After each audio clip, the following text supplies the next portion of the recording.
সম্প্রতি ইনকিলাব মঞ্চের মুখপাত্র শরীফ ওসমান হাদীকে গত 22 ডিসেম্বর তারিখে গুলি করাকে কেন্দ্র করে বিজিবি কর্তৃক সীমান্ত দায়িত্বপূর্ণ এলাকায় বিশেষ টহল, চেকপোস্ট স্থাপন এবং গোয়েন্দা নজরদারি বৃদ্ধি করা হয়। সম্প্রতি চাঁপাইনবাবগঞ্জ সীমান্ত এলাকা দিয়ে দুষ্কৃতিকারীরা বাংলাদেশের অভ্যন্তরে বিশৃঙ্খল পরিবেশ সৃষ্টির লক্ষ্যে বেশ কিছু পরিমাণ অস্ত্র প্রবেশের পরিকল্পনা করছে বলে জানা যায়। এরই ধারাবাহিকতায় ঊর্ধ্বতন কর্তৃপক্ষের নির্দেশ মোতাবেক চাঁপাইনবাবগঞ্জ ব্যাটালিয়ন 53 বিজিবি এর মনোহরপুর দায়িত্বপূর্ণ এলাকায় সীমান্ত হতে আনুমানিক 1 কিলোমিটার বাংলাদেশের অভ্যন্তরে গোপালপুর নামক স্থানে একটি বিশেষ অভিযান পরিচালনা করা হয় আজ সকাল 9টার দিকে। অভিযান পরিচালনাকালীন সময়ে দুজন মোটরসাইকেল আরোহীকে দূর থেকে থামতে সংকেত দেওয়া হলেও মোটরসাইকেল আরোহীরা দ্রুততার সাথে বাঁক পরিবর্তন করে স্থান ত্যাগ করে এবং এই সময় তাদের মোটরসাইকেল থেকে একটি ব্যাগ পড়ে যায়। আমাদের টহলদার পরবর্তীতে ঘটনাস্থল থেকে ব্যাগটি উদ্ধার করে এবং সেখানে পলিথিনে মোড়ানো অবস্থায় 4টি ইউএসএ প্রস্তুতকৃত বিদেশি পিস্তল, 9টি ম্যাগাজিন এবং 24 রাউন্ড গুলি উদ্ধার করা হয়। দুষ্কৃতিকারীরা বাংলাদেশের অভ্যন্তরে বড় ধরনের নাশকতার সৃষ্টি করতে পারে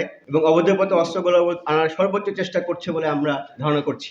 বিজিবি সবসময় তৎপর রয়েছে এবং আমাদের সকল সদস্য পেশাদারিত্বের সাথে দায়িত্ব পালনে সংকল্পবদ্ধ।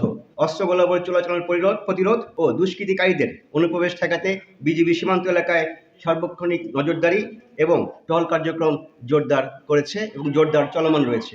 টানা তৃতীয়বার অর্জন করেছে দেশের সেরা সুপার ব্র্যান্ড স্বীকৃতি বসুন্ধরা টিস্যু।